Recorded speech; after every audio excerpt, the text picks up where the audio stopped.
السلام علیکم ویورز، میں یہاں کورولوس عثمان کی ایپیسوڈ میں جو ہوا اس کی سٹوری شیئر کروں گی۔ کورولوس عثمان کی پہلی ایپیسوڈ کے اسٹارٹ میں دکھایا جاتا ہے کہ عثمان بامسی بے جو کہ ارطغرل کا دوست ہے کے ساتھ تلوار بنا رہا ہے۔ پاس میں بامسی بے کا بیٹا عباس، جس کی شادی ہونے والی ہوتی ہے، جو کہ عثمان کا بہت اچھا دوست ہوتا ہے، اسے یہ تلوار تحفے میں دینا چاہتا ہے۔ عثمان بامسی سے کہتا ہے کہ میں اللہ کی رضا سے اور اپنی تلوار سے دنیا میں کئی پرچم کو پھیلاؤں گا۔ دندار بے جو کہ ارطغرل کا بھائی ہے، اسے ارطغرل قبیلے سے جاتے ہوئے قبیلے کی ذمہ داری دے کے جاتا ہے۔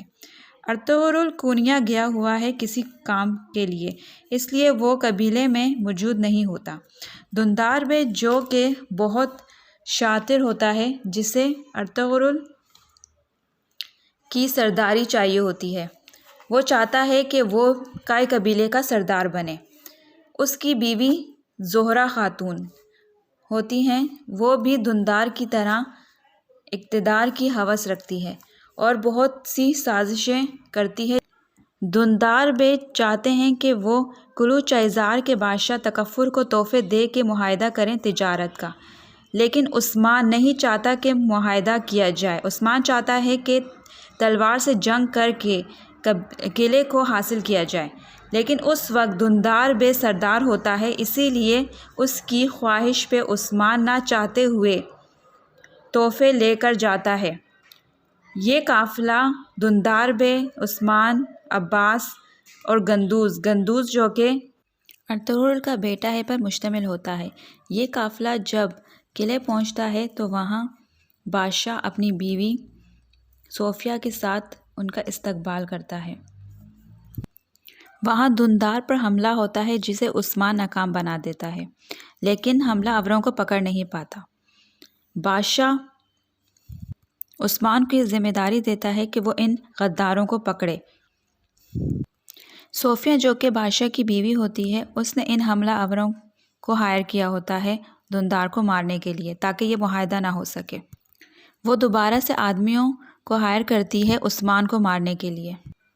عثمان اور عباس اپنے گھوڑوں پر قلعے سے نکلتے ہیں۔ عثمان عباس سے کہتا ہے کہ یہاں ایک دن جنگ ہوگی اور ہم یہ قلعہ حاصل کریں گے۔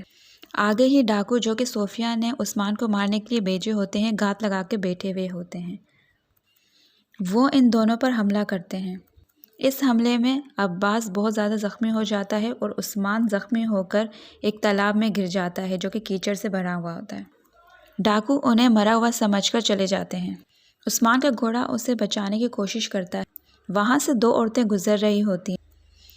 وہ عثمان کے گھوڑے کو دیکھ کر عثمان کو بچانے آتی ہیں۔ عثمان کو کیچڑ کے تالاب سے نکالتی ہے اور اس کا چہرہ صاف کرتی ہے اور اسے ہوش میں لانے کی کوشش کرتی ہے۔ جب عثمان ہوش میں آتا ہے تو وہ اس عورت کا چہرہ دیکھتا ہے۔ عورت عثمان کو ہوش میں آتا دیکھ کر وہاں سے چلی جاتی ہیں۔ عثمان اٹھ کر عباس کو تلاش کرنے لگتا ہے، جو اسے بہت ہی زخمی حالت میں ملتا ہے۔ وہ عباس کو لے کر واپس قلعے پہنچتا ہے۔ عباس اپنے والد بامسی بے کی گود میں مر جاتا ہے۔ بارسین جو کہ عباس کی منگیتر ہوتی ہے، عباس کی موت کا ذمہ دار عثمان کو ٹھہراتی ہے۔ عثمان اب بامسی بے سے معافی مانگتا ہے کہ وہ عباس کو بچا نہیں سکا۔ بامسی میں عثمان سے کہتے ہیں کہ وہ نہ روئے، ہم اس کی موت کا بدلہ لیں گے، اور اپنے بیٹے کی لاش کو اٹھا کے کہتا ہے کہ آج سے میں ایک شہید کا باپ بن گیا ہوں، اور اس کی لاش کو لے کر اپنے خیمے میں چلا جاتا ہے۔ وہ دو عورتیں جو عثمان کی مدد کرتی ہیں قلوچیزار قبیلے میں پہنچتی ہیں۔ وہ کسی مشن پر ہوتی ہیں۔ وہ ایک راہب سے ملتی ہیں جو ان کا انتظار کر رہا ہوتا ہے۔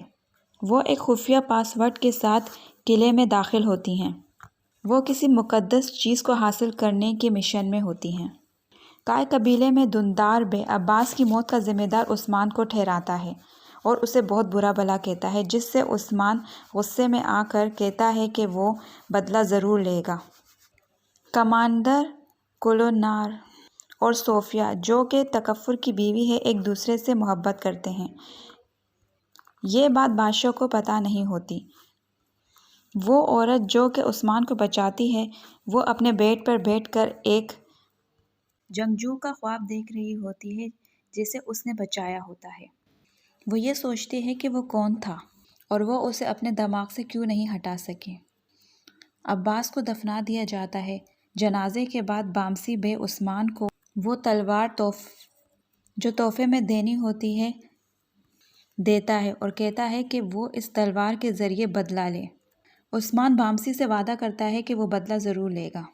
عثمان کو ایک طاقت محسوس ہوتی ہے اور وہ بدلہ لینے کے منصوبے بناتا ہے۔ وہ قلعہ چزائے قلعے میں خفیہ طور پر داخل ہونے کا منصوبہ بناتا ہے۔ وہ چاہتا ہے کہ وہ بادشاہ سے اکیلے میں بات کرے۔ وہ اس مقصد کے لیے ایک گھوڑا گاڑی میں ایک بڑے ڈرم میں چھپ جاتا ہے اور اس طرح وہ قلعے میں داخل ہو جاتا ہے۔ صوفیہ ایک پہاڑ میں بنے غار میں داخل ہوتی ہے جہاں ایک جادوگر ہوتا ہے۔ اس جادوگر کا نام ماسٹر یانیس ہوتا ہے۔ اسی سے صوفیہ جادو کی تعلیم لیتی ہے۔ صوفیہ یانیس کو بتاتی ہے کہ عثمان ارطغرل سے زیادہ ہوشیار ہے۔ جادوگر صوفیہ سے کہتا ہے کہ وہ تکفر کو مار دے اور کہتا ہے کہ اب عثمان بھی عباس کی طرح مرے گا۔ صوفیہ واپس قلعے میں آتی ہے اور ایک کمرے میں سیاروں کے گنبد کو چاند اور ستاروں کے ساتھ ایک سیدھ میں لاتی ہے۔ وہ کسی منصوبے کی تیاری کرتی ہے۔ عثمان قلعے میں داخل ہوتا ہے۔ وہ قلعے کے محافظوں کے لباس میں ہوتا ہے اور بادشاہ سے بات کرنے کا راستہ بناتا ہے۔ وہ بادشاہ کو بتانا چاہتا ہے کہ جن غداروں نے ان پر حملہ کیا تھا وہ قلعے میں صحیح ہیں۔ وہ بادشاہ کو خبردار کرنا چاہتا ہے کہ وہ صوفیہ اور اپنے کمانڈر کلونور پر بھروسہ نہ کرے۔ بادشاہ جب یہ سنتا ہے تو وہ یقین نہیں کرتا، لیکن جب وہ صوفیہ کو کمانڈر کلونوس کی باہوں میں دیکھتا ہے تو عثمان کی باتوں پر یقین کرتا ہے۔ کلونوس اور صوفیہ جب یہ دیکھتے ہیں کہ بادشاہ کو ان کی محبت کے بارے میں پتہ چل گیا ہے تو کلونوس بادشاہ کا گلا دبا کر اسے مار دیتا ہے اور اس کی لاش کو کھڑکی سے باہر پھینک دیتا ہے۔ عثمان قلعے سے باہر نکل کر جانے والا ہوتا ہے تو بادشاہ کی لاش اس کے پاؤں پہ آ کے گرتی ہے۔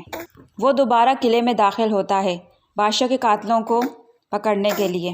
وہ ایک کمرے میں پہنچتا ہے، وہاں اسے دو عورتیں نظر آتی ہیں جو اس کمرے کی تلاشی لے رہی ہوتی ہیں۔ وہ ان عورتوں کو پہچان لیتا ہے کہ یہ وہی ہیں جنہوں نے اس کی مدد کی تھی۔ وہ عورتیں عثمان سے لڑنے لگتی ہیں لیکن عثمان کا مقابلہ نہیں کر سکتی۔